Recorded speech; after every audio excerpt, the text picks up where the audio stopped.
Hello, welcome. This is Lisa Lovestone. So yesterday I said I would do a bedhead musing this morning, but I woke up with a very odd tummy ache. And I tried to eat and it went right through me. So I ended up being in bed for about 4 hours today, waiting for whatever it was to pass.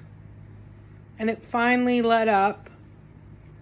And then I went and fed the kitties and went for a walk because it was such a beautiful day.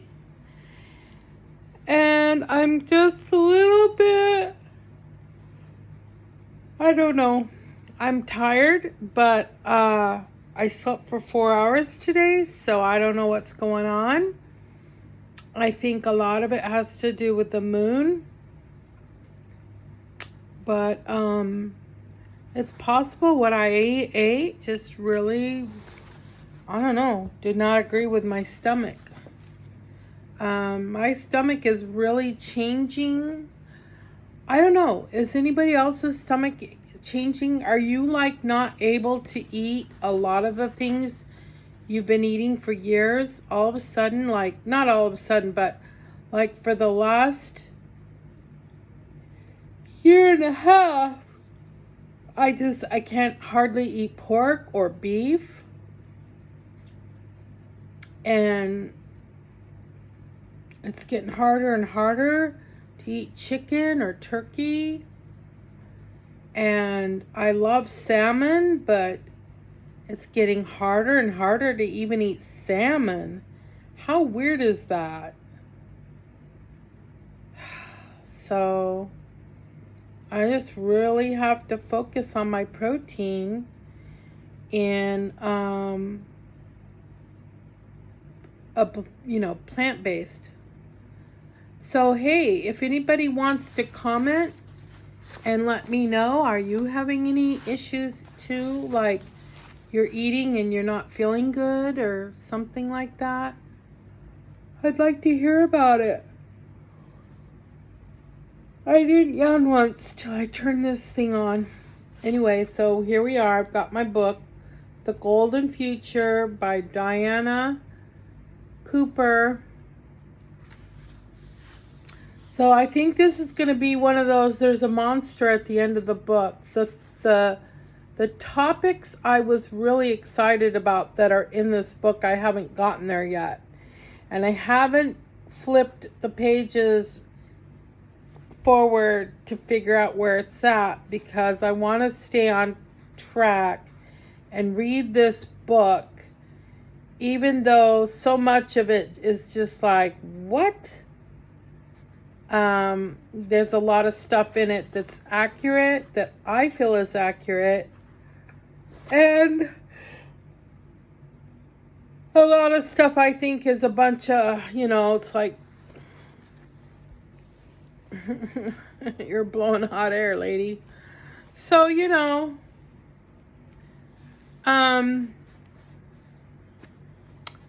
let's just keep going and see what happens. All right, so The Golden Future, Chapter 14. And definitely let me know what you think about this book or about this particular chapter or any chapter. Soon after 2032, there will be new ways of growing plentiful, highly nutritious food as international trade diminishes and then ceases. We will eat locally grown or produced food that nourishes our body in an optimum way. Our planet is extraordinary in that every plant and tree is specifically attuned to nourish or heal in a perfect way the people that are indigenous to the place where it grows.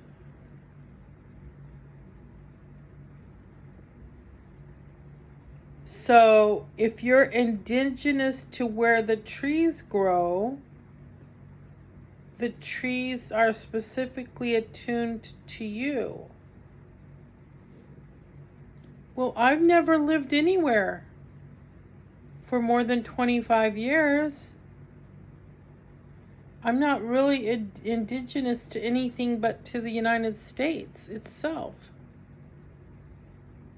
All right, what the hell, man?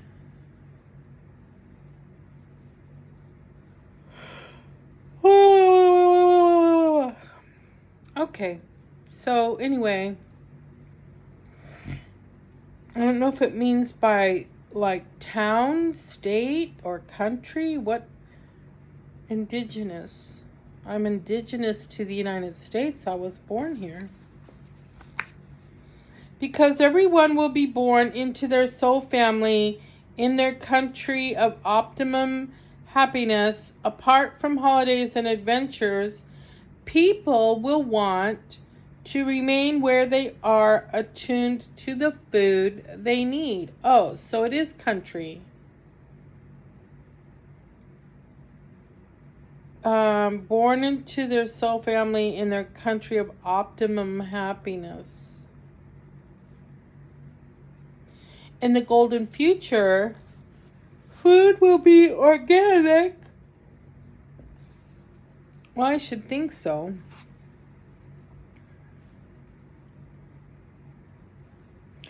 Natural and pure in alignment with the higher consciousness. Monocultures will be replaced by biodiverse farming, agroforestry, permaculture will flourish. Agroforestry, permaculture, biodynamic methods, and other natural organic forms of food growth will flourish. Good to know. I'm happy about that. This is already happening in some places. So also is the planting of small community orchards for everyone to share. Nice. As the frequency becomes fifth dimensional, we will automatically start to eat lighter food grown in rich, nourishing soil.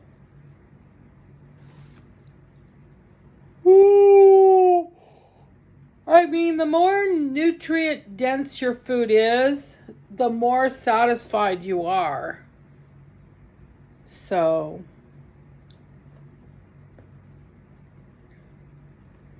by 2032, most people will be vegetarian, though some will eat fish.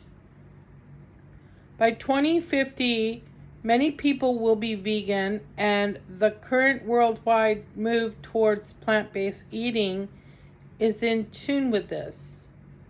Those who are at the upper levels of the fifth dimension will live more and more on prana, though they will not be breatharians, for that only becomes truly possible for long periods when you are sixth dimensional. Kuan Yin, the great high priestess of Atlantis, who later became a goddess in China, was said to live for 2,000 years. She did so by maintaining a fifth dimensional physical body, during which time she ate very lightly and purely, then rose for a while into the sixth dimension, where she lived on prana and was able to regenerate before she returned to her fifth dimensional physical body. Breatharianism is not part of the golden future because we are moving into a time of community, sharing, and oneness. This includes preparing food and eating with others. Food brings people together. Everyone will happily drink pure natural water, energized with crystals. Only life-enhancing nourishment will be consumed. Soon after 2032, new spiritual technology will revolutionize food, growing and provide the entire planet with an abundance of delicious, highly nutritious food. It will be freely available so you can collect whatever you need, or it will be delivered by a super drone directly to your door. Shopping will be easy. Vegetables will be grown in vast polytunnels using advanced hydroponics that we cannot even imagine yet. Hydroponics sounds cool. They will be freely shared in the local community, as there will be plenty and people will only take what they need. There will, however, continue to be those who love to garden and grow their own. That would be me. Of course, I'll be pretty old. Probably too old to garden. Who knows? Maybe not. Furthermore, scientific advancements will find ways to keep food fresh so that freezing, canning, and drying will be obsolete. Canning is a lot of work. Later, we will be able to produce fresh food throughout the year. Harmlessness. The fifth dimensional quality of harmlessness will extend to the plant kingdom. Nothing will be picked unless needed, and people will be grateful for whatever they eat.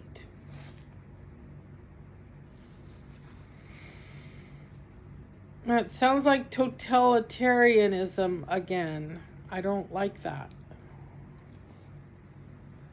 Oh, you will be grateful for whatever you have.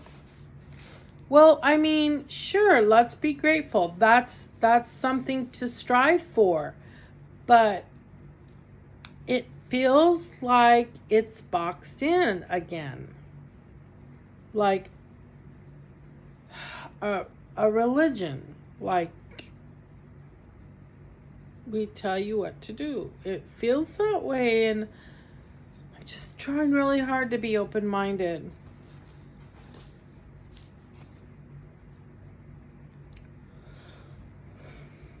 Everything in the natural world will become safe. Fungi, berries, leaves, and bark will lose their toxicity.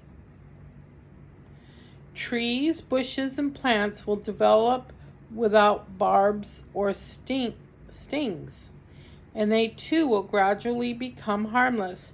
By 2050, all of nature will radiate a golden aura. Working with the elemental kingdom.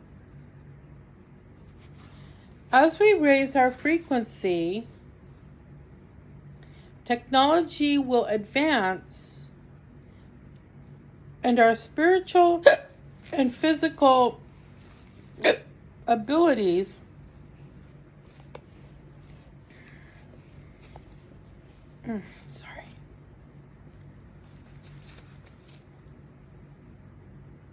also develop. Soon after 2032,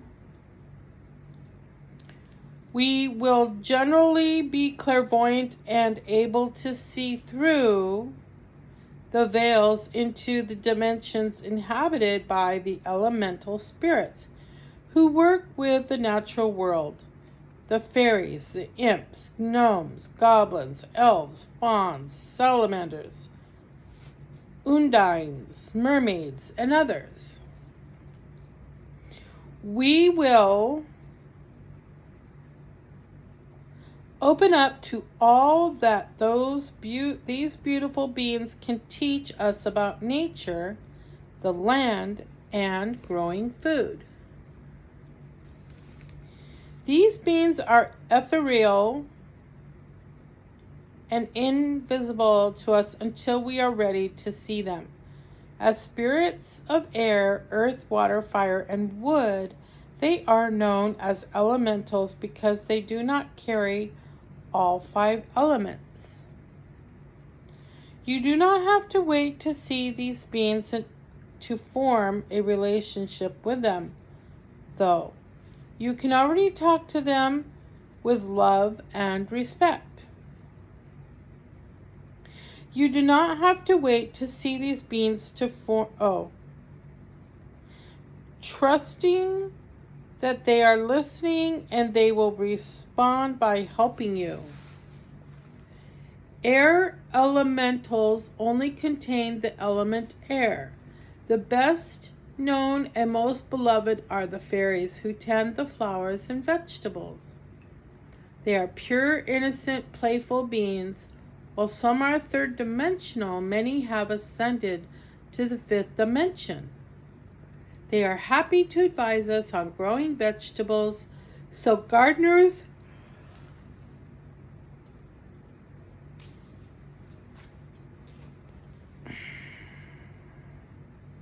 and food producers will naturally work with them. When we consciously collaborate with fairies to grow plants, they will deflect harmful insects from eating the crops and encourage beneficial insects.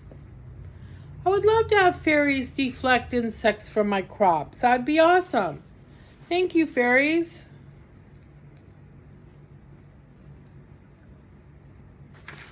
Sylphs are tiny air spirits who cooperate with the fairies. They keep the air around plants fresh to help them remain healthy and enable the light of the sun to enter their leaves. They will also work with you to clear your aura or puff away congested thoughts. Air dragons are even more forceful in blowing unwanted energies out of your space and transmuting them. As yet little known are the Esaks,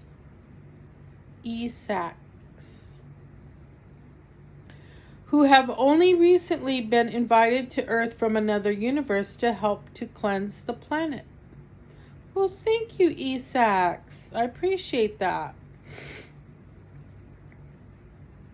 They are vacuuming up lower energies to prepare for the higher frequencies coming in. Earth elementals. These only contain the element earth. Pixies are tall. They are troubleshooters, helping people with the structure and quality of soil, so they never stay in one place for very long. So if you wish to improve your soil, mentally call on pixies to help. They will soon be with you and impress on you what it is best to do. They also direct bees to help get flowers pollinated more efficiently. Elves work with trees, so ask them what to do to help your trees. Gnomes are tiny and very shy. They work under the earth with the deeper layers of soil and rocks. Ooh, this is a long chapter. Goblins are very wise, 5th dimensional nature beings. They have developed huge heart centers and a great capacity to love, so they can assist you with many things. You can call on earth dragons to clear the energy under your home, especially the ley lines.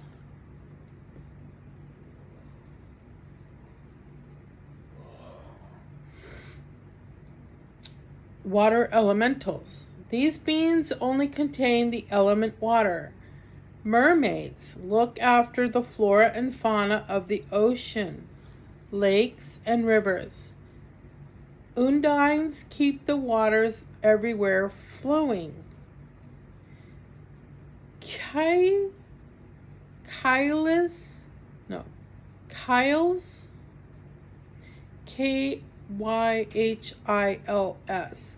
Kyles, are new to the planet. They are tiny elementals who have come to help cleanse the waters of the world.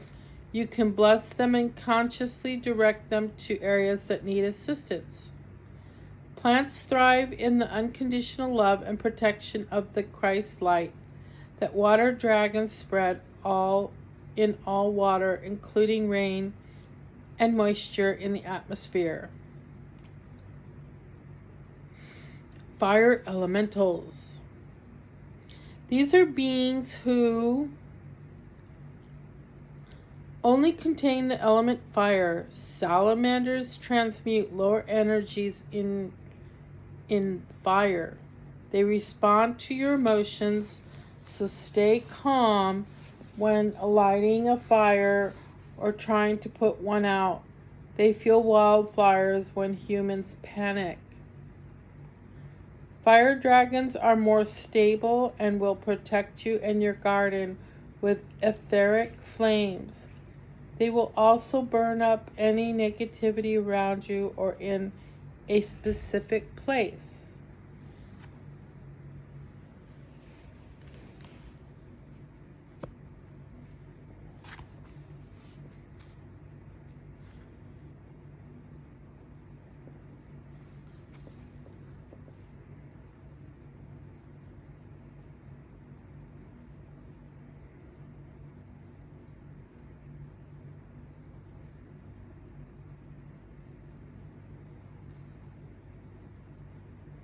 They will protect the vast polytunnels of the golden future. Wood elementals. Warburtons are fifth-dimensional tree elementals and very wise beings. They are mostly found in ancient woodlands, but their knowledge and wisdom will be particularly helpful when we start to reforest the world. Imps are formed of the combined elements of earth, air, and water. Imps. These tiny elementals are only 2.5 centimeters, so basically 1 inch, tall, and they aerate the soil and help seeds grow. If pixies are in the area, they will work with them. Dragons can be solely of earth, air, fire, or water, or a combination of any 3 elements.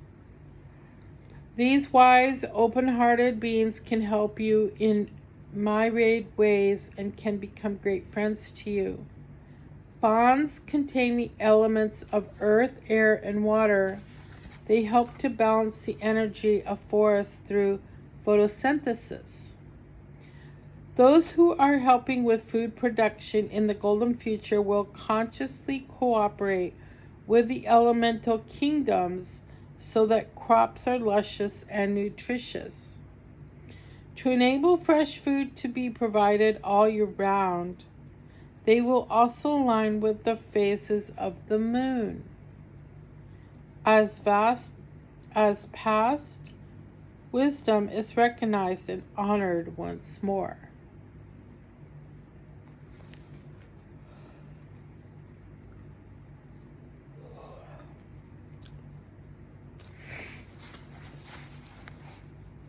Working with the archangels.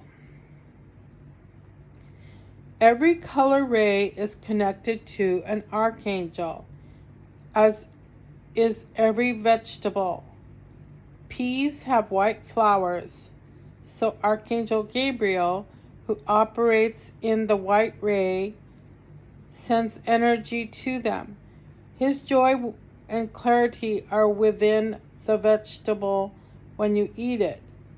Many runner beans have bright red flowers, and the almighty Archangel Metatron adds ascension vibrations to them when you consume them.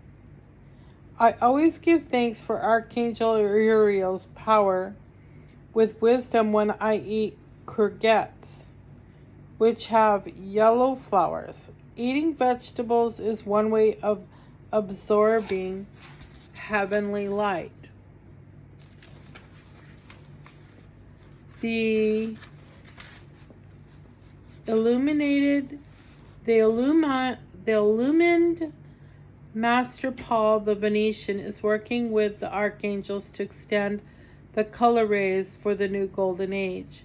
We can already see this in the rose gold and shimmering multi-tinted hues that are so popular.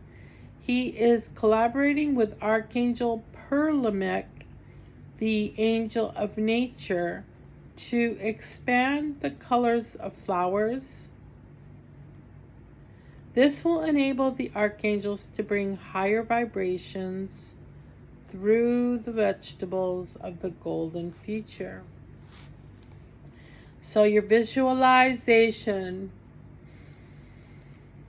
take a deep breath in through your nose and breathe out slowly.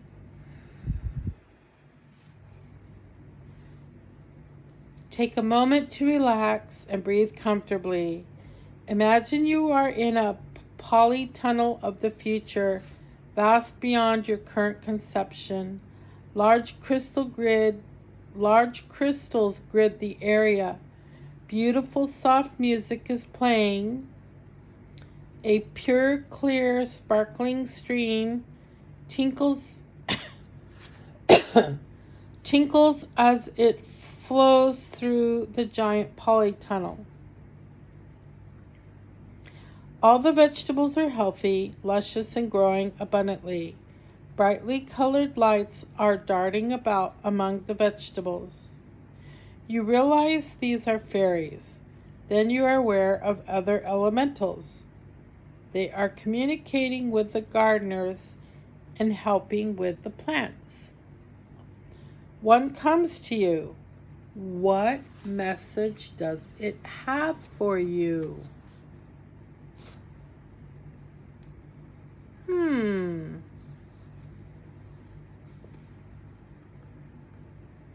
Little elemental. The fairies. These are fairies. Then you're aware of other elementals. They're communicating with the gardeners and helping the plants. One comes to you, so it doesn't say one of the fairies or one of the other elementals. I guess it doesn't matter. One of them comes to you, and what message does it have for you? I feel like the elemental is saying to me, don't give up and be of good cheer.